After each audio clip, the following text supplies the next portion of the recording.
अब बाबा के शिष्य ने किया है एक बड़ा खुलासा, क्योंकि एक बार मीडिया के सामने आने के बाद से बाबा फिर फरार है। इधर बाबा भोले और सूरजपाल को लेकर के ऐसे ऐसे खुलासे हुए हैं जिन्हें जानकर आप भी हैरत में पड़ जाएंगे। सूट वाली एक लड़की ने बाबा के बारे में कुछ ऐसा बताया जिसके बाद से उत्तर प्रदेश सरकार बाबा के 24 आश्रमों की जांच करने में जुट गई है।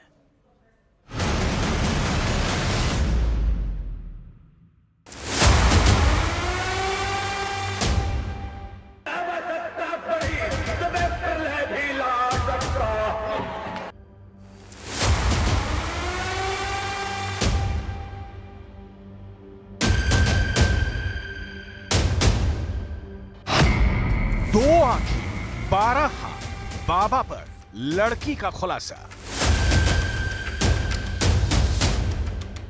आप इन दो तस्वीरों के जरिए बाबा भोले और सूरजपाल के गुनाहों की हकीकत को जरा समझ लीजिए। पहली तस्वीर में सवाल उठाए जा रहे हैं कि क्या बाबा को गिरफ्तार करने से प्रलय आ जाएगी। आखिर बाबा को गिरफ्तार क्यों नहीं किया जा रहा है।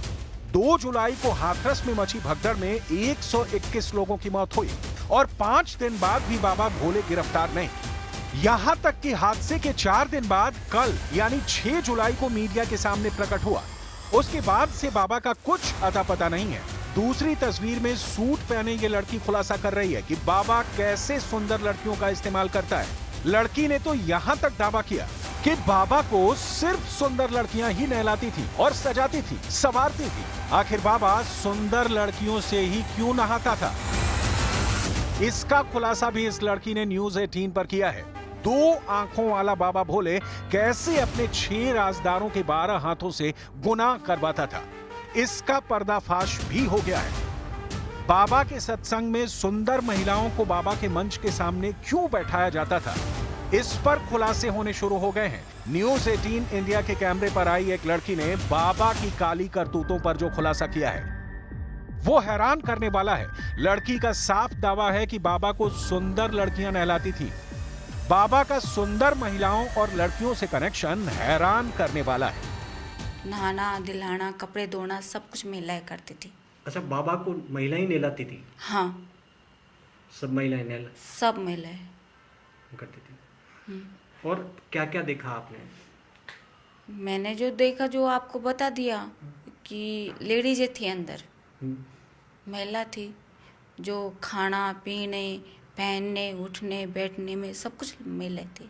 आपको क्या खराब लगा देखने के बाद में कि ये ठीक नहीं है? आप जानते हो कमेटी किस चीज़ की होती है? कमेटी आदमियों की होती है, उसमें प्लाट खरीदना, बेचना सब कुछ होता है। तो फिर लेडीज हो क्या काम है उसमें? अब सवाल उठता है कि बाबा महिलाओं और लड़कियों का इस तरह इस्तेमाल कैसे करता था। क्या बाबा लड़कियों और महिलाओं को सम्मोहित कर लेता था या फिर जादू टोने से अपने वश में कर लेता था? अब जरा इन महिलाओं को देखिए जो हाथरस कांड में मारे गए 121 भक्तों के लिए बाबा भोले को जिम्मेदार नहीं मानती हैं। यानी बाबा हाथरस कांड का शैतान नहीं बल्कि इनके हिसाब से वो भगवान है, भगवान हनुमान का रूप है। जरा देखिए, महिलाएं बाबा भोले को याद करके दंडवत प्रणाम कर रही हैं। जिनकी आई वो चले गए, दुनिया की तीर्थ यात्रा आते हैं, रेलें पलट जाती हैं, बसें पलट जाती हैं, दुनिया के हरिद्वार कहीं केदारनाथ कहीं पलट जाती हैं, तब कहने पकड़ने जाता? बताओ ना। वो तो एक फूल नहीं लेते, परमात्मा सब दुनिया देता है, वे कछु लेते नहीं। वो भगवान हैं, उनका हनुमान रूप देखो, ब्रह्मा विष्णु रूप देखो, काली रूप देखो।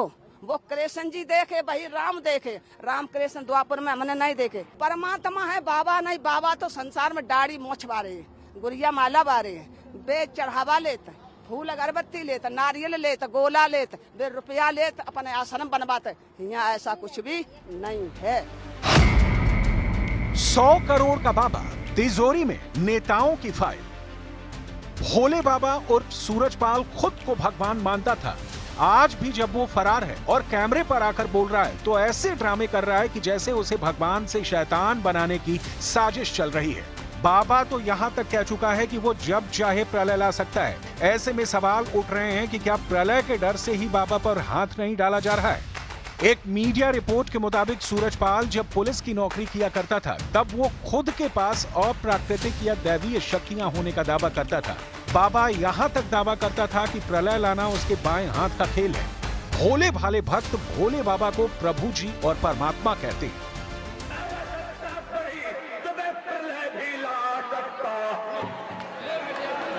ये विष मिटाने के लिए मैं प्राकृत हुआ हूँ। ब्राह्मण क्षत्रिय वैश्य शूद्र का जहर खत्म करने के लिए मेरा प्राकृत हुआ है। संकल्प करता हूँ अन्याय अनैतिक अधर्म का नाश करूंगा। 2 जुलाई को जिस तरह से हाथरस कांड एक तरह की प्रलय साबित हुआ है, उसके बाद बाबा के खिलाफ गुस्सा तेजी से बढ़ा है। बाबा की तस्वीरों को तोड़ा गया है, लेकिन फिर वही सवाल कि आखिर भोले बाबा को गिरफ्तार क्यों नहीं किया जा रहा है। हादसे के 5 दिन बाद भी बाबा प्रकट होने के बाद दोबारा से फरार हो चुका है और बाबा की तरफ से हर सवाल का जवाब उनके वकील एपी सिंह दे रहे हैं। कुछ महिलाएं हैं, कुछ पुरुष हैं, मैं उनकी तरफ से अभी मैं शासन से बात करूंगा, उन्हें सुरक्षित रखें, सुरक्षित करें, जिससे कि उनके साथ ना कोई अनहोनी हो जाए। उन्होंने कहा मेरी जिंदगी बची रहेगी, मैं आपको सब जगह सामने बताने के लिए तैयार। आप जो प्रेस कॉन्फ्रेंस करके दावा कर रहे हैं, ये क्यों ना माना जाए कि एक आप नया एंगल दे रहे हैं, जबकि अभी जांच चल रही है इस पूरे मामले में? जांच में ही तो देना चाहता हूं मैं, जांच में दिया जाए। आदरणीय उत्तर प्रदेश के मुख्यमंत्री योगी जी ने कहा था साजिश हुई है, मैं साजिश की जांच कराऊंगा। ये साजिश का वही पहलू है जिसके तहत साजिश की गई है, क्योंकि इस तरह से 123 मौतें होना आसान नहीं है महिलाओं की। पूरा टारगेट पुरुष भी उसमें हुए। भोले बाबा और सूरजपाल सिंह जाटव हाथरस कांड का वो गुनहगार है जो पिछले 30 सालों से तंत्र मंत्र, जादू टोना और अंधविश्वास के जरिए अरबपति बन चुका है। हाथरस कांड में 121 लोगों की मौत का जिम्मेदार बाबा भोले अभी तक गिरफ्तार नहीं हुआ है और ना ही यूपी सरकार ने उस पर अब तक कोई सख्त कार्रवाई की है। हैरानी की बात तो ये है कि बाबा के पास 100 करोड़ संपत्ति है। पहली तस्वीर के जरिए हम आपको ये दिखाने जा रहे हैं कि कैसे बाबा 10,000 रुपए दान का लेकर भगवान बन गया, जबकि दूसरी तस्वीर में ये बताने की कोशिश की जा रही है कि बाबा ने कई सालों में 100 करोड़ रुपए की जो संपत्ति जुटाई है, उसके पीछे कई सफेद पोश नेता भी हैं, जो हादसे से पहले और हादसे के बाद बाबा के काले भंडार को बचाने में अभी भी जुटे हैं। कई सालों से बाबा भोले को 10,000 रुपए से लेकर 2.5 लाख तक की रकम दान में दी गई है। इसमें कई सरकारी महकमों से भी जुड़े लोग हैं। इन दानकर्ताओं को दानदाता के तौर पर दिखाया गया है। हालांकि लिस्ट में इस बात का उल्लेख नहीं है कि किसने और कब दान किया। लिस्ट में 200 लोगों के नाम लिखे हैं। करोड़ों रुपए की जमीन पर महलनुमा आश्रम बनाने में अच्छी खासी रकम लगी होगी। सवाल यह है कि बाबा को इतनी बड़ी रकम किसने दी। हालांकि महल की 4 दीवारी के अंदर का राज अभी तक नहीं खुला है। विनोद बाबू आनंद नाम लिखा है, जो शिवनगर मैनपुरी के हैं, लेकिन उनके आगे क्रॉस है, ब्लैंक है। क्या उन्होंने जमीन दान में दी है या फिर पैसा ऐसा इतना गुप्त दान दिया है, ये यहाँ पर जानकारी नहीं। लेकिन इस पूरी लिस्ट में यहाँ के नहीं बल्कि कई राज्यों के लोगों के नाम हैं जिन्होंने ये दान दिया है। आधी आंखें खोलकर कल 6 जुलाई को बाबा ने जमकर हाथरस कांड पर गुमराह किया, लेकिन अब सवाल उठ रहे हैं कि बाबा ने अरबों रुपए की संपत्ति कैसे बनाई है। जो जानकारी अब मिल रही है वो हैरान करने वाली है। कुछ खबरों में दावा किया गया है कि बाबा के लिंक कई राजनीतिक पार्टी के नेताओं से हैं, इसलिए बाबा खुद को बाहुबली समझने लगा है। खबर तो ये भी है कि बाबा के पास कई नेताओं का काला धन भी है, जिसका इस्तेमाल वो अपने सत्संग में और संपत्ति खरीदने में करता है। जरा देखिए क्या है नए दावे। बाबा का कुल साम्राज्य करीब 100 करोड़ रुपए का है। ज्यादातर संपत्तियां अचल हैं, जिनकी खरीदारी बाबा के जरिए बनाए गए ट्रस्ट के माध्यम से की गई हैं। सूरजपाल के देश भर में करीब 24 आश्रम मौजूद हैं। ज्यादातर आश्रम महलनुमा और काफी आलीशान हैं, जिनकी कीमत करोड़ों में है। सूरजपाल ने कानपुर, मैनपुरी, बिदनू, इटावा, कासगंज और नोएडा में शानदार आश्रम बनाए हुए हैं। पिछले साल मई में बाबा ने अपनी सारी संपत्ति नारायण विश्व हरि ट्रस्ट के नाम कर दी थी। इस ट्रस्ट को बाबा के सबसे भरोसेमंद सेवादार चलाते हैं। सूरजपाल बाबा कभी खुद के नाम पर प्रॉपर्टी नहीं खरीदता है। सूरजपाल बाबा का अपना सुरक्षा घेरा भी है, जिसमें 25 से 30 लोग होते हैं। ये बाबा अपनी गाड़ियों के काफिले के लिए भी जाना जाता है। उसके काफिले में 25 से 30 गाड़ियां रहती हैं, जिसमें फॉर्च्यूनर जैसी लग्जरी गाड़ियां भी मौजूद हैं। देखिए, आस्ता आस्ता शिकंजा कस रहा है। जो लोग भी दोषी हैं वो बाबा हों, बाबा के आसपास के लोग हों, चाहे वो सरकार में कोई अफसर हो, सबके खिलाफ शिकंजा कसेगा और जो लोग भी दोषी हैं उन 121 लोगों की निर्मम हत्या के लिए उन सबके खिलाफ कार्रवाई हो। नहीं, निश्चित तौर से हाथरस की घटना बहुत ही दुखद है और उत्तर प्रदेश के माथे पर कलंक मैं कहूँगा।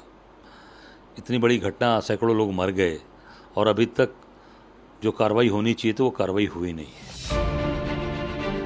बाबा भोले की काली माया और उसकी काली करतूतों पर जो खुलासे हुए हैं, उसमें एक सूट वाली लड़की ने भी ये किया है कि आश्रम के चारदीवारी के अंदर उसने खून तक देखा है। अगर कमेटी करता है तो कौन सा परमात्मा है वो? अगर परमात्मा होता तो शक्ति होती उसके अंदर। शक्ति के बाद में सब कुछ होता। कमेटी में आदमी का क्या काम है? आप भी जानते हो, मैं भी जानती हूँ। अगर ये आदमी गलत नहीं है तो यहाँ रुकता, सारा काम होते, लेकिन वो गलत है इसलिए नहीं हुआ। इधर हाथरस सत्संग कांड में 3 सदस्यीय न्यायिक जांच आयोग की टीम ने कई लोगों के बयान दर्ज किए हैं। लोगों ने न्यायिक जांच कमेटी के सदस्यों को काफी अहम जानकारियां दी हैं। घटना स्थल पर आंखों देखा मंजर बयां किया। घटना स्थल से जुड़े वीडियो भी दिखाए हैं। हमने पूछताछ की है सबसे, क्योंकि ऑफिशियली हम जब नोटिस जारी कर देंगे तो हम वो सब रिकॉर्ड करेंगे आगे। सारे ऑफिसर्स के जो भी संबंधित होंगे, जो पब्लिक के लोग होंगे, जो प्रेस के लोग होंगे, तो उसी से हमें मदद मिलेगी। Then we will proceed. अब देखना होगा कि इंसान से भगवान बनने का दावा करने वाला बाबा कब गिरफ्तार होता है।